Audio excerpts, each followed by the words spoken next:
Good Wednesday, everyone, and welcome into today's daily Bible reading for December the 27th. Today we are reading together in Esther chapter 6 and Esther chapter 7, which is going to show us the major reversal that takes place here within the book of Esther. Remember, I made that, I'm pretty sure, if I did not say this previously, I apologize for that.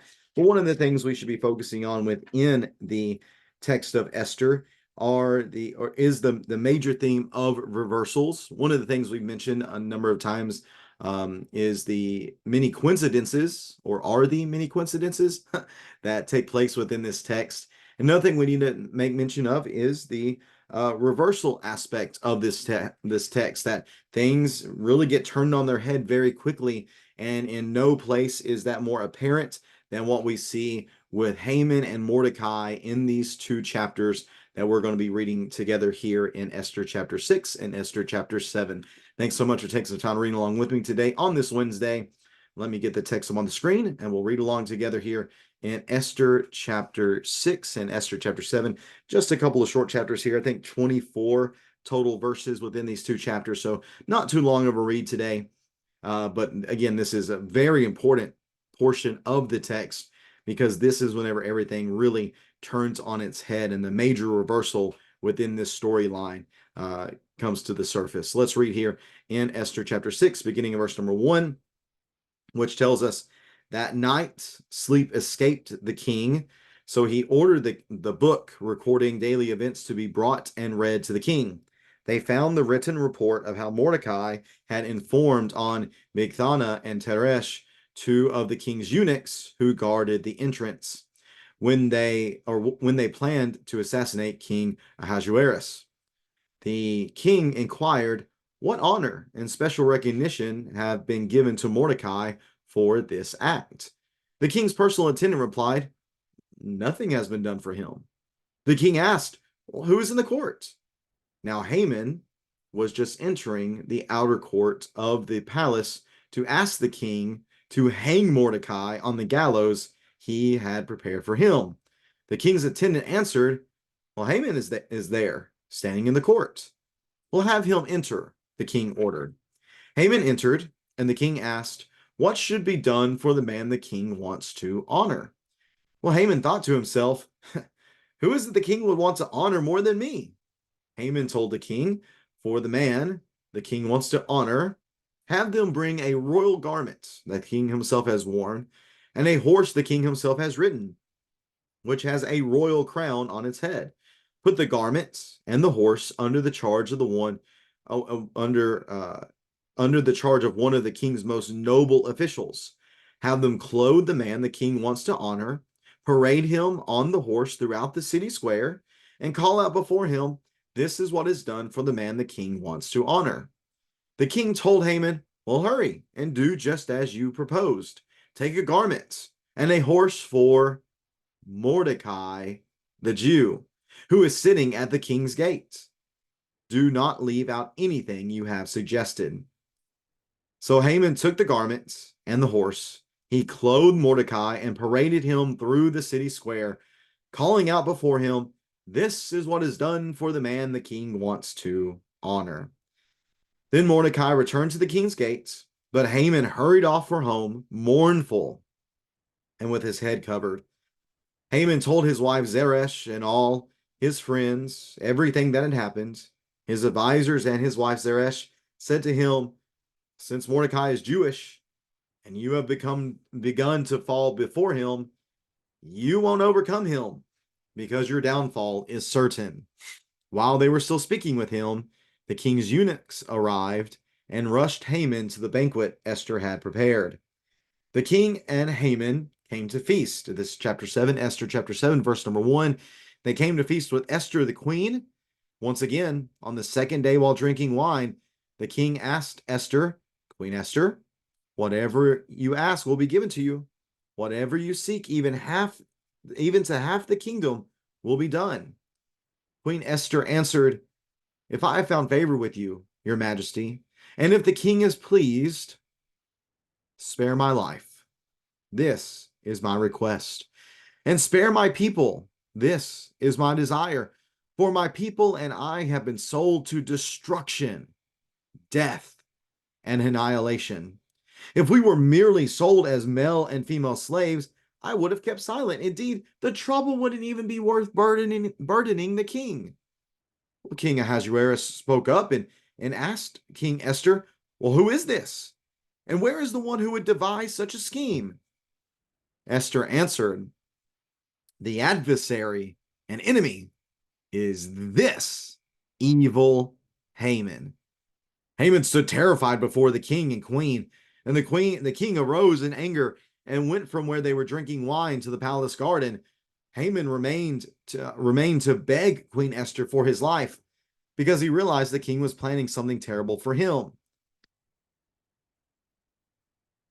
Verse number 8, just as the king returned from the palace garden to the banquet hall, Haman was falling on the couch where Esther was reclining. The king exclaimed, would he actually violate the queen while I am in the house? As soon as this statement left the king's mouth, they covered Haman's face. Harbona, one of the king's eunuchs, said, there is a gallows 75 feet tall at Haman's house that he made for Mordecai, who gave the report that saved the king. And the king said, hang him on it. They hanged Haman on the gallows he had prepared for Mordecai. And then the king's anger subsided. And that is the reading of the text of Esther chapter 6 and Esther chapter 7. We left off in our read yesterday at the end of chapter 5, where Zeresh and Haman's friends told him, you know, you're so frustrated with Mordecai and his obstinance to honor you. Why don't you just build some gallows, and then tomorrow on your way in to see the king, ask him that you might be able to hang Haman on those gallows. So that's what's going on in the background, and that's what we're expecting to see whenever we get back into the story in chapter 6. But chapter 6 begins with the beginning of this great pivot within the story. And it is, just what a coincidence that just happened to be that night the king couldn't sleep.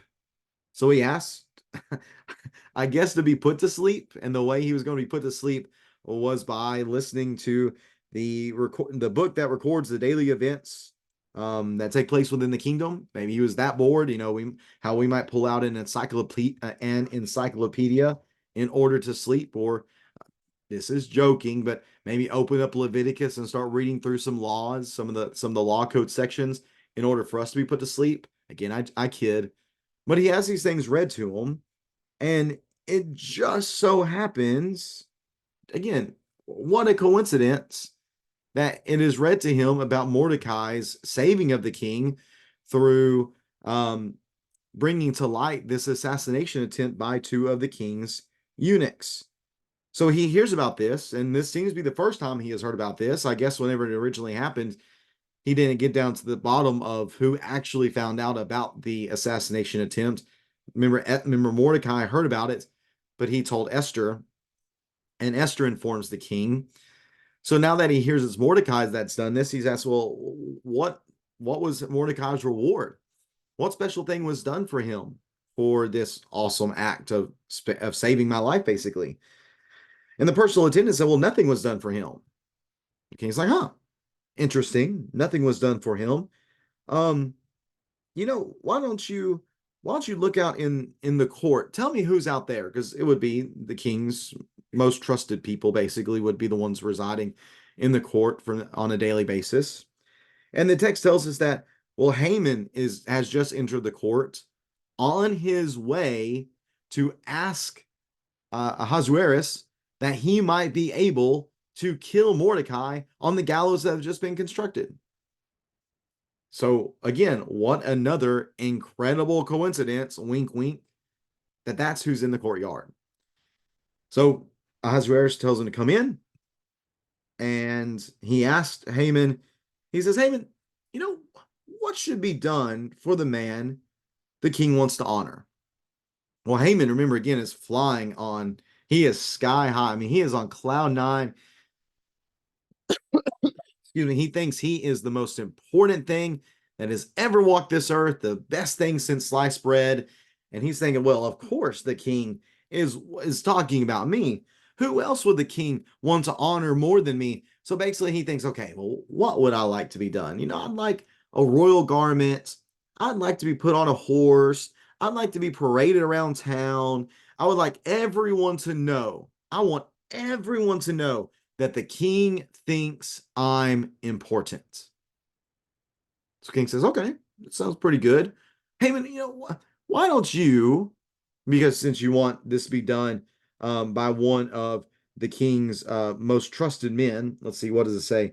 Um, under the charge of one of the king's most noble officials, why don't you, Haman, as one of my most noble officials, the noblest of all the king's officials, why don't you go grab Mordecai and do for Mordecai everything that you just described? I cannot imagine the feeling that Haman had there in that moment as his stomach literally dropped to his feet. We know that feeling, right? We probably all in at one point or another have received some pretty terrible news that literally feels like a punch to the gut. I have to imagine that's why Haman's feeling here in this moment. He must feel like Mike Tyson just gave him the biggest right fist to his stomach. And this is the reversal. This is the grand reversal that I guess it's part of the grand reversal that takes place within this text, where Haman is way up here and he sees Mordecai is way down here, so much down here that he's actually able to put forth a plan to kill Mordecai and all of his people. And yet, here in this moment, they're switched. And Mordecai becomes the person honored by the king. And Haman feels as if he is lower than dirt.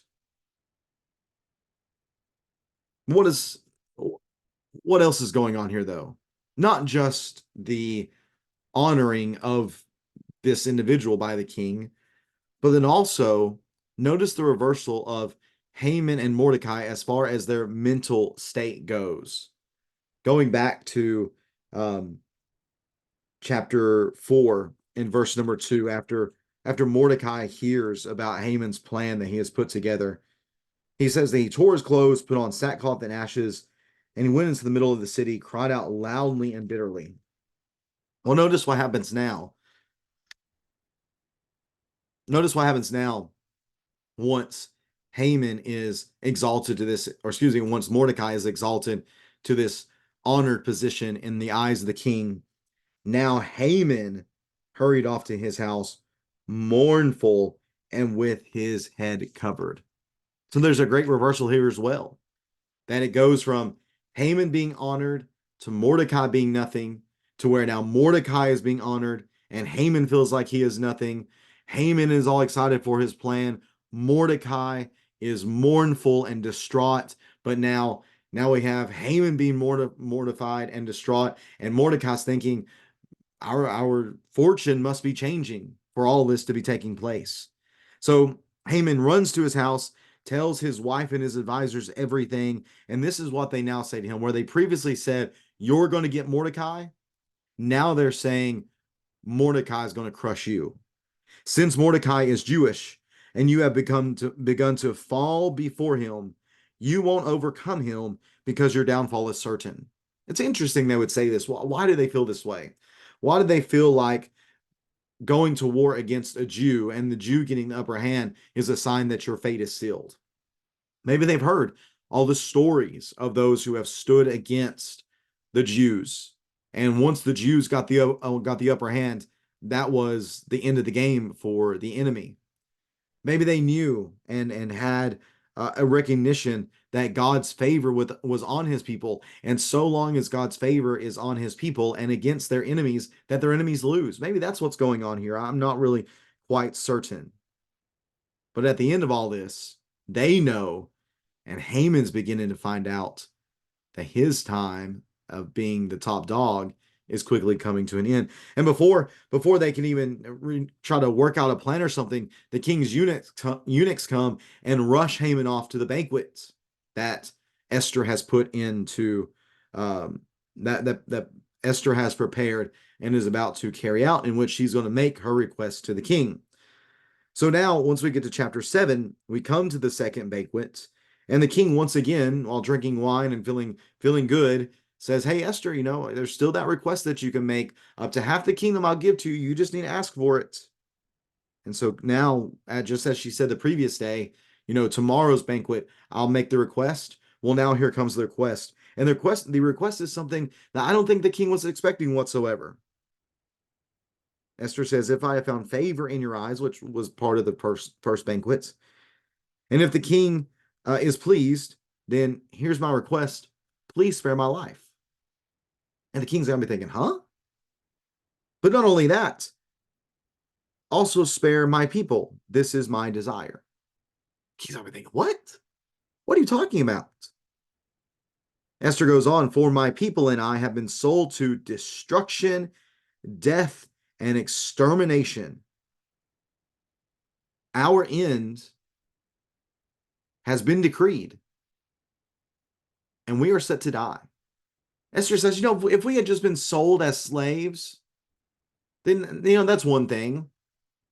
Yeah, that stinks, and, that's less than ideal, but I wouldn't have bothered you with that. But king, our death has been decreed. So please spare my life and spare the life of my people. Remember at this point that it doesn't seem to be something that's known that Esther is a Jew. So this has to come as a big shock to King Ahasuerus at this moment. So King Ahasuerus then responds to Queen Esther, and his question is a little perplexing, leaves us wondering, how can he say this? He says, "Well, who is this, and where is the one who would devise such a scheme?" Let's not forget that King Ahasuerus has already talked with Haman about this. Remember, he had the signet ring and everything. He knows about this plan. Remember, after Haman had put it together, they sat down and drank together. So they know about this plan. So maybe the king, there's some possibilities of how to explain this. Maybe the king is just trying to not take responsibility, like, oh, well, I did not know this was the thing. So trying to kick the can down the road to somebody else. But number two, maybe he didn't realize that this crime, which he's going to determine this is a crime now, involved the killing of his queen, which he would not have known that because he did not know that his queen was a Jewess. Or number three, maybe he forgot about the genocide. Who knows how many decrees he makes on a daily basis, and maybe the alcohol was causing him to forget. So maybe he could ask this genuinely, or maybe he's just trying to kick the can down the road. Either way, he wants to know who is responsible for this. And Esther answers, the adversary and enemy is the evil Haman, is this evil Haman. Haman, again, the way he must have felt whenever Mordecai was exalted might even pale in comparison to how he felt here in this moment. That he's terrified before the king and the queen. And the king gets up in anger and goes out of the room, probably to go collect himself and to think about what his next step is. But Haman remained, and he began to beg Queen Esther for his life because he realized what was about to happen. So as King Ahasuerus is about to come back in, Haman is like falling on top of Esther. You can imagine just begging her while she's reclining on this couch, "Please, please, please, please spare my life. Please spare my life." And the king sees this, and you got to imagine the way he's seeing it from his angle and with the alcohol that's in his system. He says, "I can't believe that you would even try to violate the queen while I'm here in the house." While he's still saying this, the bag goes over Haman's face. And then Harbona, one of the king's eunuchs, said, "Well, Haman did construct these gallows for Mordecai. So, I want to think about that king. Mordecai, the one that saved the king, Mordecai who Haman was trying to kill through this decree. So the king says, "Huh, well, let's just hang him on it." Here is the ultimate reversal of Mordecai was doomed to die by this decree, but now instead it is Haman who's going to die first. So they hanged Haman on the gallows. He had prepared for Mordecai, and then the king's anger subsided. At this point, he cools down and things begin to slow down. And we might be thinking, oh, well, there we go. Everything's fixed. We're going to go now. Everything is fine. All of the issues have been resolved, except for that's not the case. It's not the case at all. Because you might remember that the way the language goes for this whole thing about decrees of the king, that once it's put into place, can't exactly be revoked. So in our read tomorrow in Esther chapter 8, we're going to see how this is all going to be resolved. And you might think it's going to be resolved just with Haman's death, but that's not the case at all. You know what I think about whenever I think about Esther chapter 6 and 7, again, is just the idea of reversals, and that's what God does. Our God is a God of reversals. He takes people who are dead in sins like us and makes us alive in Christ. He makes us who were enemies and adopts us as children. He takes us who were filled with fear because of our sin and fills us with hope and confidence and peace because of his grace. God is amazing. He is the God of reversals. We see that here in the story of Esther, and we see that even within our own lives as well. And certainly praise and glory be to his name. If you have any questions about the text here in Esther chapter 6 and 7, please feel free to leave that in the comment section below. And I do appreciate you taking some time reading along with me today. We will be back at it again tomorrow, reading together in Esther chapter 8. And then tonight, we'll be gathering together for our Bible studies. Hope to see you there at 7 o'clock. Again, thanks for tuning in. Have a great rest of your Wednesday. Take care, and God bless.